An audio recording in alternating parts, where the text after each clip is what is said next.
Hi friend. Abraham லிங்கனுக்கும் John S கென்னடிக்கும் இருக்கிற அதிசயமான ஒரு ஆச்சரியமான பல ஒற்றுமைகளை இங்கே பார்க்க போகிறோம். உங்களுக்கு கடவுள் நம்பிக்கை இருக்கலாம், இல்லாமல் இருக்கலாம். ஆனால் இதை பற்றின விஷயத்த உங்களுடைய கருத்துக்களை கமெண்ட்ஸில் போடணும்னு நான் கேட்டுக்கிறேன்.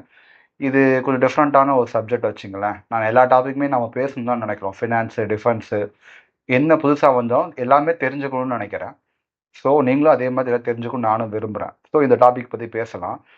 இது ஃபிக்ஷனா இல்லையா அப்படிங்கிறத உங்ககிட்ட நான் வச்சுறேன். ஓகே, இப்போ பார்க்க போகிறது என்ன அப்படின்னா, லிங்கனுமே ஆப்ரஹாம் லிங்கனும் ஜான் எஃப் கென்னடி 2 பேருமே வந்து அமெரிக்காவோட பிரசிடெண்ட்டாக இருந்தாங்க.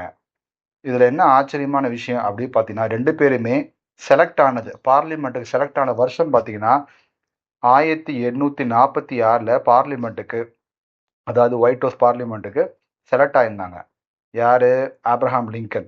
அதே 100 வருஷம் கழிச்சு ஜான் எஃப் கென்னடி 1946க்கு 1946க்கு பார்லிமெண்ட்ல செலக்ட் ஆயிருக்காங்க. 2 பேருமே பிரசிடென்ட் ஆன வருஷம் வித்தியாசம் பார்த்தீங்கன்னா கரெக்டாக 100 வருஷம். 1860ல் ஆப்ரஹாம் லிங்கன் வந்து அமெரிக்காவுக்கு பிரசிடென்ட் ஆனார். அதே மாதிரி ஜான் எஃப் கென்னடி வந்து 1960ல் பிரசிடென்ட் ஆனார். 2 பேருக்குமோட 2 பேருமே இறந்தது தன்னோட ஒய்ஃப் கூட இருக்கும்போது இறந்தாங்க. 2 பேருக்குமே 4 குழந்தைகள். அதில் ஒரு குழந்தை வந்து இறந்தது ஒயிட் ஹவுஸில். இது 2 பேருக்குமே ஒன்றாவே ஒரே மாதிரி நடந்துச்சு. 2 பேருமே இறந்தது ஃப்ரைடே, அதாவது வெள்ளிக்கிழமை அன்னைக்கு இறந்தாங்க. சரி, இவ்வளோதான் வித்தியாசம். இதில் என்ன பெரிய விஷயம் நீங்கள் பார்த்தீங்கன்னா, 2 பேருமே துப்பாக்கியால் சுடப்பட்டு தான் கொல்லப்பட்டாங்க. இதில் இன்னொரு ஆச்சரியமான விஷயம், லிங்கனுக்கு அப்புறமா அடுத்த பிரசிடெண்ட்டாக வந்த ஒரு பேர் ஆண்ட்ரூ ஜான்சன்.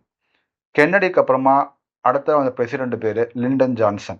சரி, ஜான்சனுங்க பேர் தான் சேம்னு நினச்சிங்கன்னா அது மட்டும் இல்லை. இவங்க 2 பேரோட பிரசிடென்ட் அடுத்த அந்த பிரசிடென்ட் 2 பேர் நேமுமே 13 லெட்டரில் வரும். சரி, அடுத்தது லிங்கன் கொல்லப்பட்டது பார்த்தீங்கன்னா ஃபோர்ட் அப்படிங்கிற தேட்டரில் கொல்லப்பட்டார்.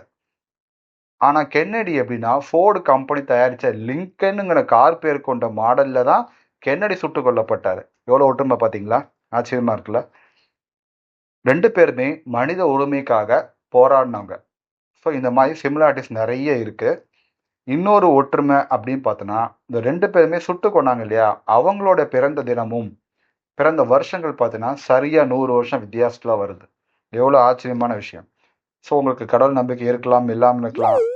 ஜோசியத்தில் நம்பிக்கை இருக்கலாம், இல்லாமல் இருக்கலாம். பட் இதை எப்படி நீங்கள் பார்க்குறீங்கன்னு மறக்காமல் கமெண்ட்டில் சொல்லுங்கள்.